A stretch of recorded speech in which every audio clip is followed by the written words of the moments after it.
अहिंसा तीर्थ प्रणेता,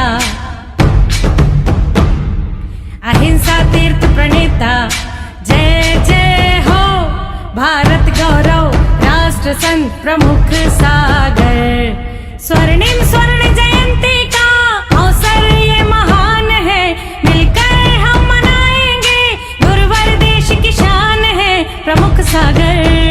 जय हो गुरुवर प्रमुख सागर, जय हो गुरुवर।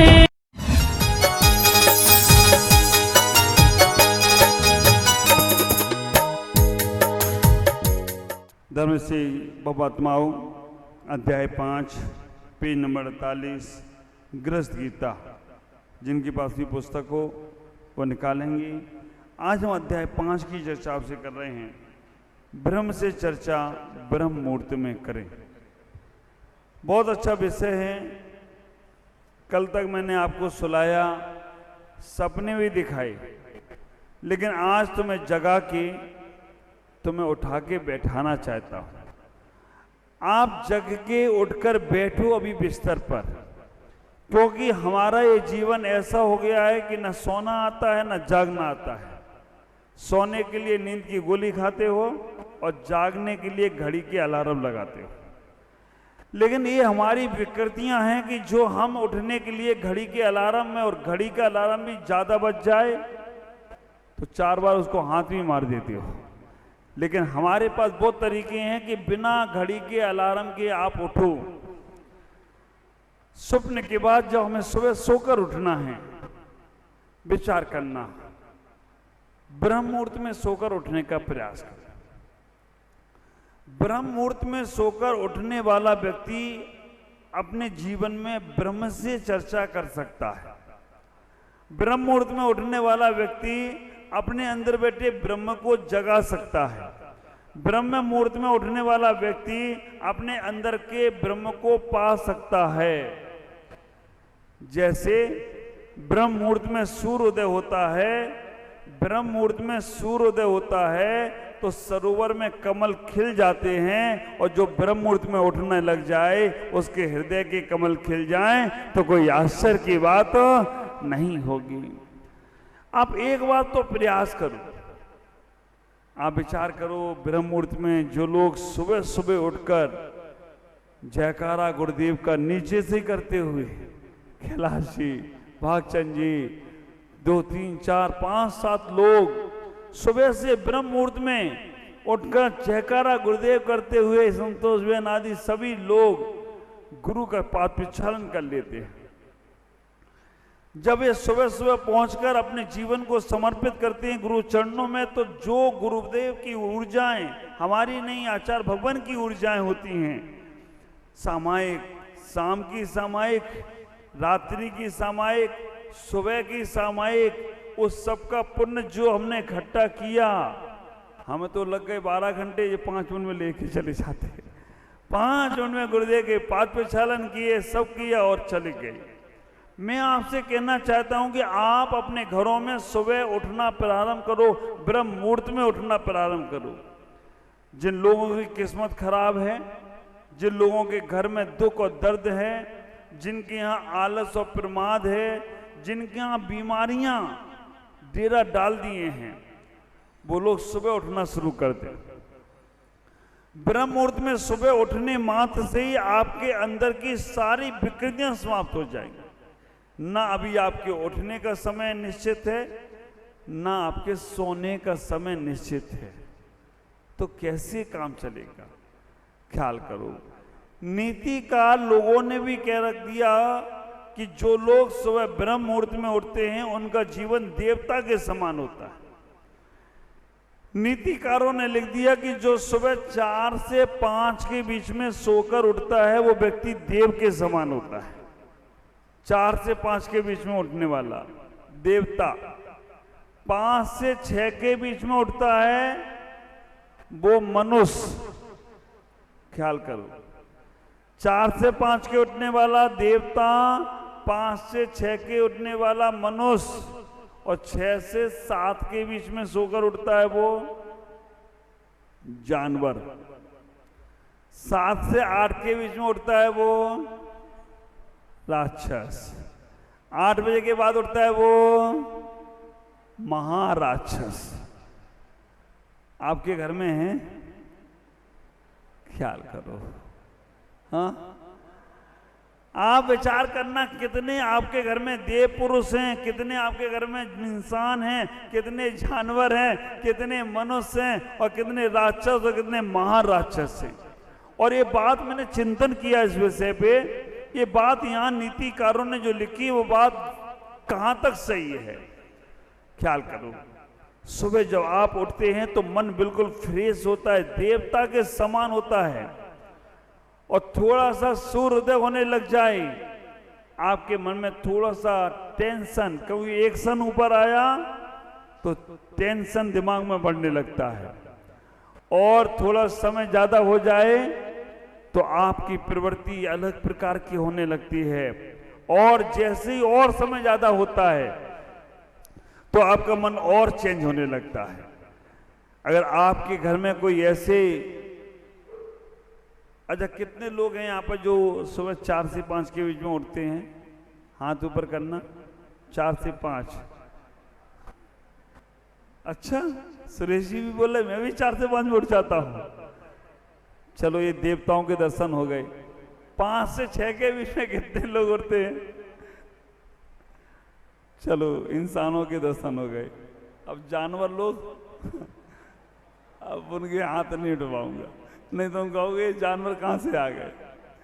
आप विचार करना, बोले खुद सोचें कि अपने जीवन में हमें सुबह से उठकर, आचार्यों ने कहा इस बात को, ब्रह्म मुहूर्ते उत्थायते ध्यायते पंच नमस्कार कृते सती को हम को मम किम निज धर्मा इति विचिंतति। पद्म नंदी आचार्य पंचविंशति काय ग्रंथ के अंदर कहते हैं कि ब्रह्म मुहूर्त में उत्थायते, जो ब्रह्म मुहूर्त में सोकर उठता है, ब्रह्म मुहूर्ते उत्थायते ध्यायते पंच नमस्कार करते सती, सुबह उठकर ब्रह्म मुहूर्त में उठकर अपने अंदर के ब्रह्म को जगाने का प्रयास करो। बैठ जाओ ऐसे, जैसे सुबह उठते हो ब्रह्म मुहूर्ते उत्थायते ध्यायते पंच नमस्कार सती, आप आंख बंद कर 5 मिनट केवल अपने आप को देखो। 2-3 चीजें आपको बता रहा हूं जो आपके लिए बहुत मंगलकारी होंगी। सुबह उठकर सबसे पहले हमें अपना चेहरा देखना चाहिए, दर्पण में देखना चाहिए। जो लोग सुबह उठकर अपना चेहरा देखते हैं उनका दिन पूरा अच्छा जाता है। और दूसरे का चेहरा देखा, अब पता नहीं किस भावदशा से हो, आप विचार करके रखना। सबसे पहले अपना चेहरा देखने का प्रयास करो। सुबह उठो, आपके घरों में दर्पण हैं, आप दर्पण में सबसे पहले अपना चेहरा देखने का प्रयास करो। हमारे यहाँ दर्पण को मंगल बोला गया। अष्टमंगल द्रव्य में दर्पण एक मंगल द्रव्य है। अष्टमंगल द्रव्य हम जब रखते हैं और हमारा वो मंगल, घर से कभी कोई काम से जा रहे हो, दर्पण देख के जाओ, आपका सब मंगल में होगा। लेकिन बार बार दर्पण मत देखना।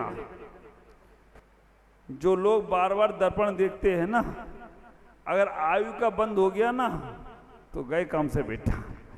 दर्पण को हमें मंगल कार्य के लिए रखना। अभी ध्वजारोहण का कार्यक्रम हुआ, वहां पे दर्पण लगाया गया। दर्पण तुम्हारे मन की स्थितियों को बता देता है। विचार करके रखना। सुबह उठकर ब्रह्म मुहूर्त में उठकर 5 मिनट पर ध्यान करो। सुबह उठने के बाद सबसे पहले अपना अवलोकन करो, अपना अवलोकन करने का प्रयास करो। जब अपने आप को देखने का प्रयास करते हो तो तुम्हारा मन तुमसे मिलाने का प्रयास करता है और तुम्हें अच्छा बनाने का प्रयास करता है। सुबह उठकर 5 मिनट अपना अवलोकन करो, ब्रह्म मुहूर्त में उठने का प्रयास करो। ब्रह्म मुहूर्त है सूर्योदय से 24 मिनट पहले से शुरू होता है। तो हमें आपसे इतना ही कहना चाहता हूं कि सुबह उठकर ब्रह्म मुहूर्त में हमें अपने जीवन में उस ब्रह्म को जगाने का प्रयास करना है, उस ब्रह्म की चर्चा करने का प्रयास करना है। आप अभ्यास करिएगा सारा का सारा। और एक चीज बोलूंगा, सुबह जब उठें हमारा मुख उत्तर दिशा की ओर होना चाहिए। हम कैसे भी सो रहे हों, उत्तर दिशा हमारे समाधान की दिशा है। विदेश क्षेत्र जो है वो उत्तर दिशा में है हमारे मन में कभी कोई विकल्प आ गया हो, हमारे मन में कभी कोई विचार आ गया हो, हमारे मन में कोई जिज्ञासा हो, हमारा कोई बात भूल गए हो, प्रैक्टिकल करके देखना, उत्तर दिशा की ओर मुख करके बैठ जाना। और उत्तर दिशा की ओर मुख करके बैठने से आपकी दिमाग की खिड़कियां खुलने लग जाएंगी। आपको अपने आप वो चीजें जो भूले वो याद होने लगेंगी। उत्तर दिशा विदित क्षेत्र की दिशा है। सुबह ब्रह्म मुहूर्त में उठें, कोई ज्यादा परिश्रम नहीं करना है। सुबह उठने के बाद सबसे पहले अपने परमात्मा को धन्यवाद दो। परमात्मा से एक प्रार्थना करो। मंदिर की प्रार्थनाएं तुम्हारी बाद में काम में आएंगी।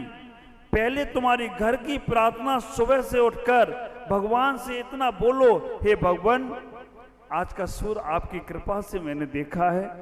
हे भगवान आज का सूर्योदय आपकी कृपा से हुआ है। भगवान इतना आशीर्वाद देना कि मेरे द्वारा किसी का बुरा ना हो, मेरे छोटे छोटे हाथ किसी को गिराने में काम में ना आए, किसी गिरते को उठाने के काम में आए। हे भगवान मुझे दूसरों की सेवा का मौका देना। हे भगवान सबका भला हो और सब अच्छा हो, सब अच्छा हो, सबका अच्छा हो। ऐसी भावनाएं सुबह से अपनी परमात्मा से करना। तुम्हारे दिमाग की जो फिलॉसफी है, तुम्हारे दिमाग में जो चलेगा वो सुबह जो तुमने डाल दिया सिस्टम में, वो दिन भर अच्छा चलेगा। सुबह से चिंतन करना है, भगवान आज का दिन मेरा बहुत अच्छा जाए, मैं दूसरों की मदद करूं, मैं खुश रहूं, मैं प्रसन्न रहूं और सभी को खुश रखूं, मेरे से किसी के बारे में गलत नहीं हो, ऐसा भाव प्रातः काल करें। और वो तो आप करते ही होंगे, या आपको मालूम ही होगा कि हम दोनों हाथों में 24 तीर्थंकर भगवान को विराजमान करें।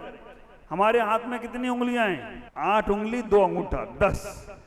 अब विचार करना, 8 उंगली में एक उंगली में 3 पोर, 8 उंगली में 24, ये 24 पोर हमारे 24 तीर्थंकर को दर्शाते हैं। हमारे हाथों में ऐसे करो, करके देखो एक बार सब। यहाँ चंद्रशिला बनी है, ये चंद्रशिला हमारे सिद्ध शिला का प्रतीक है। यहाँ पे अनंत सिद्ध भगवान बैठे हैं। ऐसा महसूस करो जब ऐसे करते हैं। ऐसे करने का मतलब ये नहीं नमाज पढ़ रहे हो, ऐसे करने का मतलब ये है कि जैसे मुनिराज आहार ले रहे हैं ना, तुम ऐसा अंजलि बनाओ। आरका माता जी आहार ले रही ना, ऐसी अंजलि बनाओ और यहाँ 24 भगवान को आप विराजमान करो। 24 भगवान जब विराजमान हो गए और इन हाथों को 24 अनंत अनंत सिद्धों को कराग्रे लक्ष्मी बसते कर मध्य गोविंदा, तो कर में भगवान विराजमान हैं। और इन दोनों हाथों को ऐसे जोड़कर आप परमात्मा से इतना ही प्रार्थना करना, हे भगवान मेरे द्वारा किसी का बुरा ना हो, मैं अच्छा ना कर पाऊं तो कोई बात नहीं भगवान, लेकिन मेरे द्वारा किसी का बुरा नहीं हो। मैं किसी के बारे में अच्छा ना लिख पाऊं तो कोई बात नहीं, लेकिन मैं किसी के बारे में गलत ना लिखूं। मैं दान पूजा ना कर पाऊं तो कोई बात नहीं, लेकिन मैं चोरी चपाटी ना करूं। आप विचार करना, जितना मन पवित्र होगा, जितना दिल पवित्र होगा, जितना मन अच्छा होता चला जाएगा, उतना सुबह के बाद और दोनों हाथों को ऐसे जोड़कर 24 भगवान का स्मरण करते हुए इतना ही विचार करना, हे भगवान मैं अब अपने जीवन में आगे बढ़ना चाहता हूं, अपने जीवन में अपना कल्याण करना चाहता हूं। तो जब तुम्हारी ये प्रार्थना सुबह से शुरू होगी, ब्रह्म मुहूर्त में उठना शुरू करोगे, तो तुम्हारी चर्चा ब्रह्म से अपने आप होने लगे, तो कोई आश्चर्य की बात तो नहीं होगी। आचार्य यहाँ पर इतना ही कहने का प्रयास कर रहे हैं कि हमें सुबह ब्रह्म मुहूर्त में सोकर उठ जाना चाहिए, जिससे हमारा जीवन बहुत आनंदित हो, बहुत आह्लादित हो, बहुत खुशी के जीवन को हम व्यवस्थित कर सकें। इतना ही कहकर मैंने एक बार ऐसा प्रवचन किया कि सुबह 4 से 5 के बीच में उठने वाला देवता होता है। एक मन चला युवक आके बोला, महाराज मैं 3 बजे उठ जाऊं अब तो भूत, मैं तो 3 ही बजे उठ जाऊं महाराज। तो मैंने बोला यार भूत प्रेत उठते 3 बजे, या साधु संत उठते 3 बजे, या चोर चक्के उठते, तुम कौन इसमें तीनों से? आप विचार करके रखना, 3 बजे ही उठ जाऊं तो वो मैंने बोला चोर उचक्के उठते होंगे रात में, तो या साधु संत उठते हैं, या भूत प्रेत रात में विचरण करते हैं। तो बोला महाराज साधु संत तो है नहीं और भूत अभी बना नहीं हो, तो और क्या हो सकता है। तो बोला महाराज, फिर उसने फिर एक तरीका बताया, महाराज मैं 4 बजे उठूं देवता हो जाऊंगा, 4:30 बजे फिर सो जाऊं। मैंने कहा यार ये तो डिवा वर्गर होगा। आप विचार करना, आइडिया ऐसे ऐसे निकाले, 4 बजे उठो 4:30 बजे फिर सो जाऊं। मैंने कहा होगा तो ऐसा ही, तुम उठोगे देव विमान आएगा, लेकिन जैसे ही सो रहे होगा वापस चला जाए। ख्याल करके रखना, हमें अपने जीवन में अपनी चर्या को बनाना है। जिनको भी अपने जीवन में तरक्की करना है वो ब्रह्म मुहूर्त में उठना शुरू करें। सूर्यवंशी नहीं बने, चंद्रवंशी बने। सूर्योदय के बाद उठने वाले व्यक्ति सूर्यवंशी कहलाते हैं, लेकिन उनका टेंशन में दिमाग हो जाता है। एक युवक से मैंने पूछा सवेरा कब होता है, बोला महाराज जब जागो तब सवेरा, जब नींद खुल जाए तभी सवेरा हो जाता है। नहीं, आप इतना ही विचार करें, सूर्योदय की लालिमा पे जब आप उठते हैं आपका स्वास्थ्य बहुत अच्छा रहेगा। हाँ, बस उसके लिए सोना भी जल्दी पड़ेगा। आज पाश्चात्य संस्कृति ने हम सब लोगों को रात में, युवा पीढ़ियों को रात में काम करने को सौंप दिया। रात भर जागते हैं और सुबह सो जाते हैं। ये पाश्चात्य संस्कृति है। भारतीय संस्कृति तो कहती है कि 6 बजे हमें सारे कार्यों से निवृत्त होकर अपने जीवन में विश्राम करना चाहिए। तो आप आज से इतना ही मन बनाएंगे, सुबह उठें। अभी हमने बिस्तर से नीचे नहीं उतारा है, अभी हमने आपको नहलाया नहीं, अभी केवल उठा के बैठाला है। अब बिस्तर से नीचे कब उतरोगे ये मैं बाद में बताऊंगा। केवल अभी इतना ही समझना है, उसका भी गणित है, क्योंकि हम उतर जाते पता ही नहीं चलता है। सुबह उठें, हम 24 भगवान का स्मरण करें, 24 तीर्थंकरों को नमन करें, अपने इन हाथों को परमात्मा के लिए जोड़ने का प्रयास करें और छोटी सी प्रार्थना करें। उत्तर दिशा की ओर बैठकर ध्यान करें तो मन बहुत आनंदित होगा। इन्हीं के साथ मैं अपनी वाणी को विराम देता हूँ। ओम नमः, जय गुरुदेव। अब सबका जीवन मंगल में हो। 4 से 5 के बीच में उठने वाला कौन? देवता। 5 से 6 के बीच में उठने वाला कौन? इंसान। 6 से 7 के बीच में उठने वाला कौन? जानवर। 7 से 8 के बीच में उठने वाला कौन? राक्षस। 8 बजे के बाद उठने वाला कौन? आपके घर में हो, बोलूंगा नहीं, आप तो आराम आंधी से रखो।